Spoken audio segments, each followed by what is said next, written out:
Six chapter की पहली theorem है 6.1।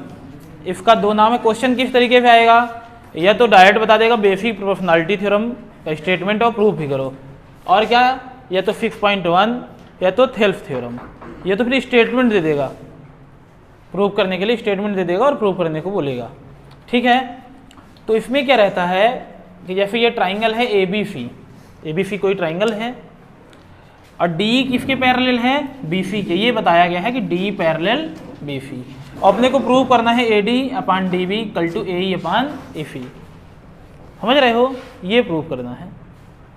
तो इसको प्रूव करने के लिए क्या करना पड़ेगा कि हमको बार बार फार्मूला लगाना पड़ेगा एरिया ऑफ ट्राइंगल का। एरिया ऑफ ट्राइंगल का फार्मूला क्या होता है, 1/2 बेस इंटू हाइट। और टारगेट ये करना पड़ेगा कि ये जो चार है ना, ये चारों बेस हैं अपने अपने ट्राइंगल की। मतलब कौन कौन सा ट्राइंगल लेना है, एक ऐसा ट्राइंगल पहले लेना होगा जिसका बेस AD हो, एक ऐसा ट्राइंगल जिसका बेस DB हो, एक ऐसा ट्राइंगल जिसका बेस AE हो और AC हो। और बार बार हम एरिया ऑफ ट्राइंगल का फार्मूला 4 बार लगाएंगे। पहले इन दोनों ट्राइंगल को लेंगे, ऐसे दो ट्राइंगल लेंगे जिनका बेस AD हो और DB हो, फिर इनको हम डिवाइड कर देंगे तो ये पार्ट आ जाएगा। और फिर ऐसे दो ट्राइंगल लेंगे जिनका बेस ये दोनों, और फिर इनको डिवाइड कर देंगे तो ये वाला आ जाएगा। ठीक है, तो इसके लिए क्या है, बेस तो ठीक है, फार्मूला क्या होता है 1/2 बेस इंटू हाइट। तो बेस तो ठीक है, ये चारों बेस हैं, कोई प्रॉब्लम नहीं है ना। हाइट की प्रॉब्लम होगी, तो हाइट के लिए कुछ हमको कंस्ट्रक्शन करना पड़ेगा। देखो, जैसे हम लेंगे ऐसा ट्राइंगल जिसका बेस क्या हो, AD हो, ये है AD, तो हम ये ट्राइंगल लेंगे छोटा वाला ADE। हाइट नहीं है तो कंस्ट्रक्शन कर लेते हैं कि ये इसकी क्या है, हाइट है। मतलब इसका नाम क्या ले लेते हैं, F, है ना, या फिर कुछ नाम MN ले लेते हैं अलग से, XY कुछ भी ले लो, M है मान लो। तो हम कंस्ट्रक्शन किए कि EM परपेंडिकुलर होगा किस पर, AD पर। ठीक है, ऐसे ही हम बेस एक बार इसको टारगेट किए, एक बार इसको DB को। तो ऐसा ट्राइंगल जिसका बेस DB होती है, DB तो है लेकिन DB का कोई ट्राइंगल दिख नहीं रहा है, तो हम इसको ज्वाइन कर दिए। समझ रहे हो, किसको ज्वाइन किए, B को। ऐसे ही हम इधर AE जो है, तो ऐसा ट्राइंगल लेंगे जिस पर बेस AE हो। ये AE है ना, बेस तो है, इस पर भी हाइट नहीं है, तो इस पर भी हम कंस्ट्रक्शन करते हैं क्या, एक परपेंडिकुलर ड्रा करते हैं DN किस पर परपेंडिकुलर हो गया, AE पर। ठीक है, अब EC, ये ट्राइंगल लेंगे जिसका बेस क्या हो, EC हो, इसको भी इससे ज्वाइन करोगे जब ट्राइंगल बन पाएगा। ठीक है ना, ज्वाइन CD, ये कंस्ट्रक्शन करना होगा। अब देखना, प्रूफ बहुत सिंपल है, क्योंकि अपने पास हाइट भी है और बेस भी है। दो हाइट भी पता है, बेस भी पता है, और एरिया ऑफ ट्राइंगल का फार्मूला भी पता है, क्या, 1/2 बेस इंटू हाइट। देखना कितना आसान है। ऐसे ट्राइंगल का नाम बताओ जिस पर बेस AD हो, ADE। उसी के एरिया हम पहले निकालेंगे, क्या लिखेंगे हम, एरिया ऑफ ट्राइंगल ADE। ये लिखने का तरीका होता है 9th चैप्टर में, 9th में सीखे थे। ठीक है ना, एरिया ऑफ ADE क्या फार्मूला होता है, 1/2 बेस इंटू हाइट। तो इस पर हम बेस क्या लेंगे, यही तो टारगेट है, बेस क्या लेंगे हम, AD, और हाइट क्या है, EM। ये क्वेश्चन फर्स्ट हो गया। ठीक है, अब इधर ऐसा ट्राइंगल बताओ जिसका बेस क्या हो, DB हो, तो DBE, एरिया ऑफ ट्राइंगल क्या, DBE। तो 1/2, अब बेस क्या होगा, DB होगा, और हाइट देखो, हाँ हाइट यही EM ही हाइट रहेगी।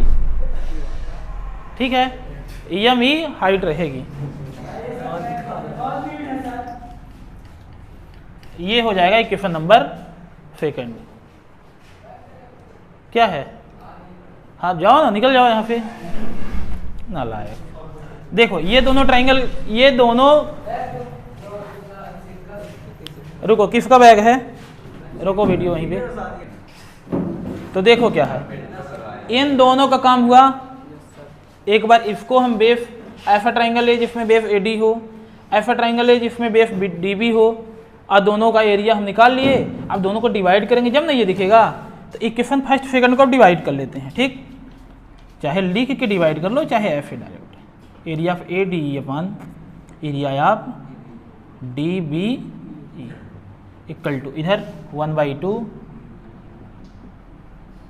ये जो वैल्यू है 1/2 D B into E M, ठीक है।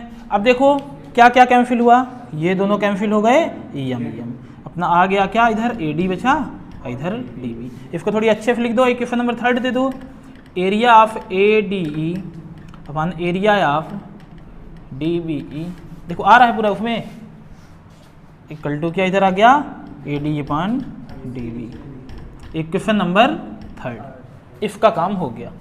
अब जैसे इधर किए ना वही काम देखो, एक ही काम 4 बार करेंगे। चाहे ये समझ लो कि बहुत बड़ा है, चाहे समझ लो कि बस एक ही काम हम 4 बार कर रहे हैं, तो वही प्रोसेस तो समझ में आ रहा है ना, कर क्या रहे हैं।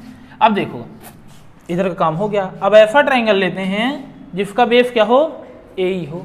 देखो ए ई डी, यही ट्राइंगल लेंगे, area of a e D. Formula क्या आता है 1/2 बेस इंटू हाइट। तो बेस क्या है ए और हाइट का तो कंस्ट्रक्शन किए थे dn। ये क्वेश्चन नंबर कौन सा बना, चौथा। फिर अब इधर देखो 2 प्रूफ को देख देख के ईफी, ऐसा ट्राइंगल जिसका बेस क्या हो ईफी हो, ईफी ये ट्राइंगल दिखा, area of triangle IFFI D 1/2 base क्या होगा ईफी और हाइट वही dn लेंगे। ऐसा क्यों लेते हैं इसको हम अलग से बताते हैं अभी कि क्यों। इसके लिए इस ट्राइंगल के लिए भी यही हाइट और इस ट्राइंगल के लिए भी हम यही हाइट, दोनों के लिए लिए। इन दोनों के लिए सेम हाइट क्या em, और इन दोनों के लिए सेम हाइट क्या dn। समझ रहे हो ना। इसके बाद इधर देखो इन दोनों को हम जब डिवाइड करेंगे क्वेश्चन की जब ना ये दिखेगा तो डिवाइड करते हैं, area of a e d upon area of A fee D, divide कर लो।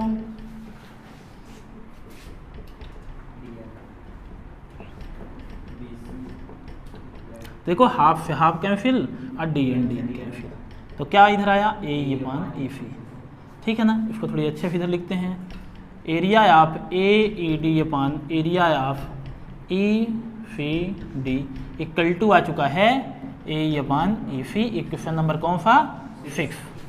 देखो अपने काम की बात आ चुकी है, इधर काम की चीज़ आ गई, a D upon D b equal to a e upon e f, ठीक है। लेकिन अब इन दोनों को इक्वल हम कैसे लिखें, इसका तरीका ये होता है कि जैसे ये 2 इक्वेशन है ना, तो कोई 2 इक्वेशन का अगर हम एक साइड इक्वल करें, एक साइड इक्वल करना होगा, जब भी सेकंड साइड आप इक्वल लिख सकते हो। मतलब पहले आप क्या करो, इन दोनों इक्वेशन के लेफ्ट साइड को इक्वल दिखाओ, मतलब कि ये और ये इक्वल है। जब ना हम ये इक्वल टू वो लिख देंगे तो हम इसको और इसको इक्वल दिखा रहे हैं, ठीक है। देखना कैसे दिखाते हैं इसको और इसको। तो आप देख रहे होंगे कि ये जो ए डी ई है ट्राइंगल ए डी ई, ये ऊपर वाला इधर ए ई डी, ये दोनों एक ही ट्राइंगल हैं।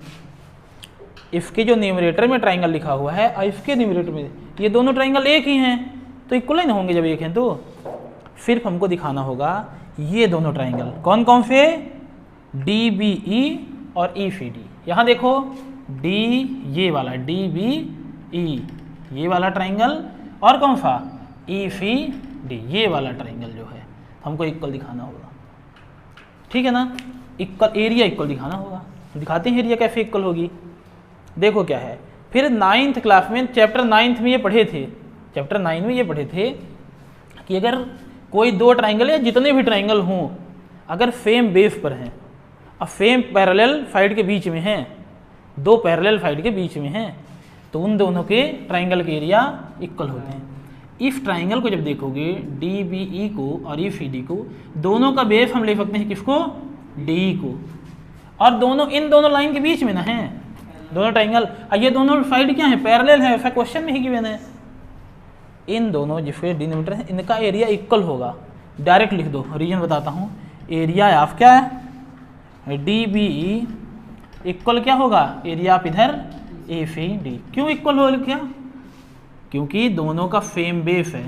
सेम बेस क्या, D and between the same parallel side. कौन कौन सी parallel side, D and B C same parallel side के बीच में है ये दोनों ट्राइंगल, इसलिए इनका एरिया इक्वल होगा। ठीक है, अब देखो क्या है, देखो क्या है, इन दोनों इक्वेशन थर्ड और इक्वेशन 6 का मैं left hand side equal prove कर दिया। 3 और 6 का लेफ्ट हैंड साइड इक्वल कर दिया ना, ये दोनों तो एक ही ट्राइंगल तो इक्वल है, एरिया होगा ही, इन दोनों का एरिया भी इक्वल होगा, हम दिखा दिए किस रूल से होगा। ठीक, मतलब थर्ड और 6 का लेफ्ट हैंड साइड इक्वल हो चुका है।